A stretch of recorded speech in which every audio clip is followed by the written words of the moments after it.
Welcome back. आज के video में हम लोग ये देखेंगे कि कैशिंग जब हम करते हैं, ठीक है, तो ऐसा तो है नहीं कि एक बार जो डेटा आपने लिख दिया डेटाबेस में, ठीक है, या कैश में लिख दिया, ठीक है, वो चेंज नहीं होगा।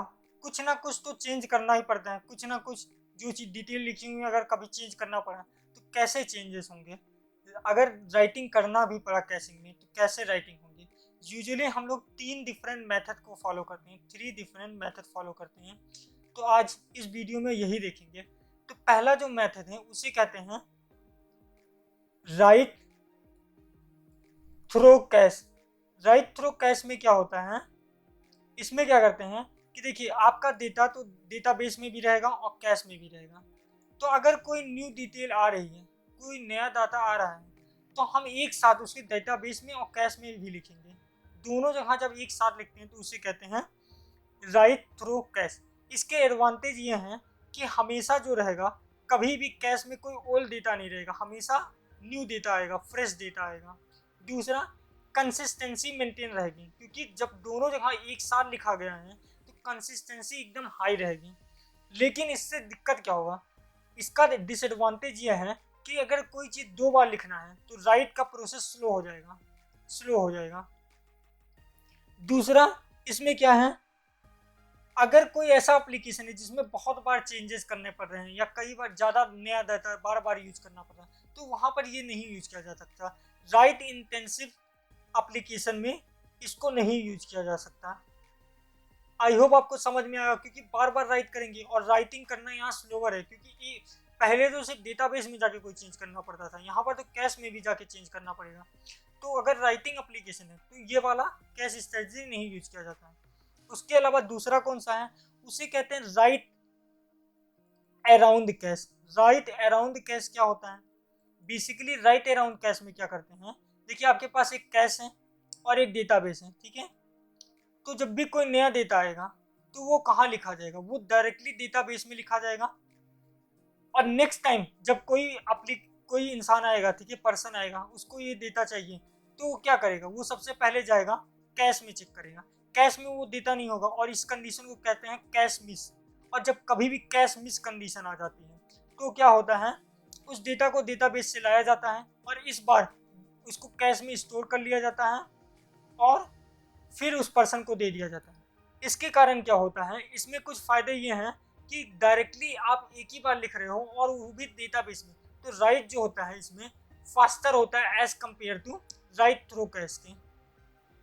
लेकिन डिसएडवांटेज क्या ये होता है कि इसमें कैश मिस बहुत बार होगा, कैश मिस बहुत बार होगा, क्योंकि अगर आप राइट करते रहेंगे और वो कैश में नहीं मिलेगा तो रीडिंग करते समय थोड़ी इसमें स्लोनेस होती है as compare to write through cache में। इसमें थोड़ी स्लोनेस होगी क्योंकि वो कैश मिस होगा, फिर से वहां से लेकर आएगा, तो एक दो बार जब फर्स्ट टाइम ये रीड करेगा वो डेटा तो वो उसकी स्लोनेस होगी। अब नेक्स्ट जो टाइप है उसे कहते हैं राइट बैक कैश। इसमें क्या होता है, राइट बैक कैश में क्या होता है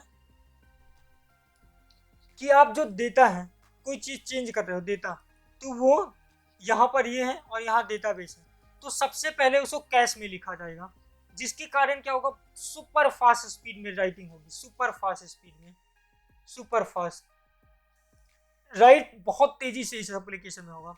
उसके बाद क्या होगा, ये डेटा चला जाएगा डेटाबेस में और फिर इस तरह से काम होता है, डेटाबेस में जाएगा।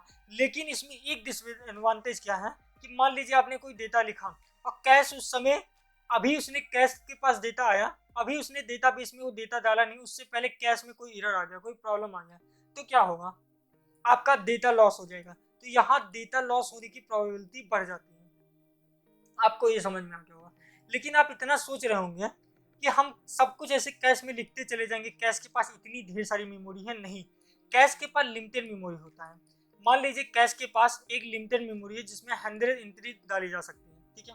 अब आपने नया डाटा कुछ ला दिया तो 101 तो डाला नहीं जा सकता, तो आपको यहाँ से एक डिटेल निकालना पड़ेगा, उसे कहते हैं इविक्शन। क्या कहते हैं, इविक्शन, उसे कहते हैं इविक्शन। तो इविक्शन कैसे किया जाएगा, 100 डाटा है, मुझे 101 डालना है, तो कौन सा डाटा निकाला जाएगा, उसके लिए 3 डिफरेंट टेक्निक यूज किए जाते हैं, ठीक है, जो इस वीडियो में देखेंगे। आई होप आपको समझ में आ गया होगा कि कैश के पास लिमिटेड मेमोरी है, तो उस लिमिटेड मेमोरी में वो लिमिटेड डाटा स्टोर कर सकता है। तो अगर ज़्यादा डाटा आ गया तो कुछ डाटा तो उसको रिमूव करना पड़ेगा ना एक्स्ट्रा ऐड करते समय।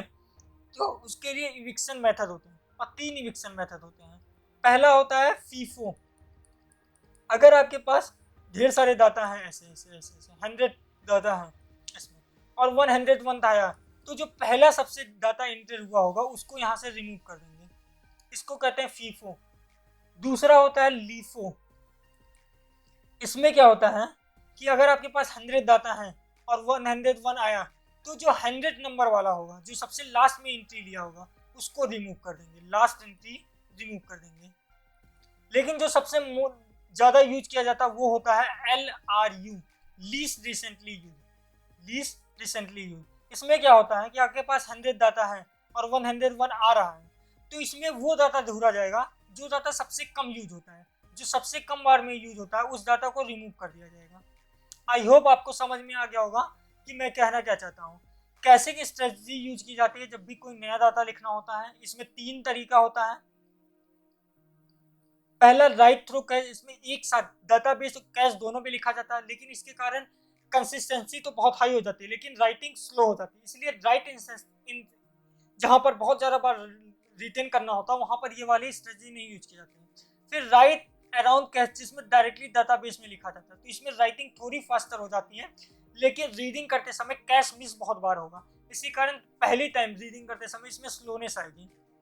उसके अलावा तीसरी स्ट्रेटजी है राइट बैक कैश। इसमें सिर्फ कैश में डायरेक्टली लिखते हैं, जिसके कारण सुपर फास्ट राइटिंग भी होती है, रीडिंग भी अच्छी खासी, रीडिंग भी फास्ट होती है इसमें, क्योंकि हम जब भी नए टाइम में रीड करेंगे तो कैश से ही रीड करेंगे तो फास्ट होती है। लेकिन अगर कैश अभी डाटाबेस में वो डिटेल डाला नहीं, उससे पहले उसमें एरर आ गया, तो आपका डाटा लॉस हो सकता है, इसमें डाटा लॉस की प्रोबेबिलिटी बढ़ जाती है। उसके बाद हम लोगों ने देखा 3 इविक्शन स्ट्रेटजी, जिसमें से पहला था लीफो, दूसरा था पहला फीफो, दूसरा लीफो, तीसरा लीस्ट रिसेंटली। आई होप आपको सारे पॉइंट्स क्लियर हो गए होंगे। मिलेंगे नेक्स्ट वीडियो में, तब तक के लिए गुड बाय।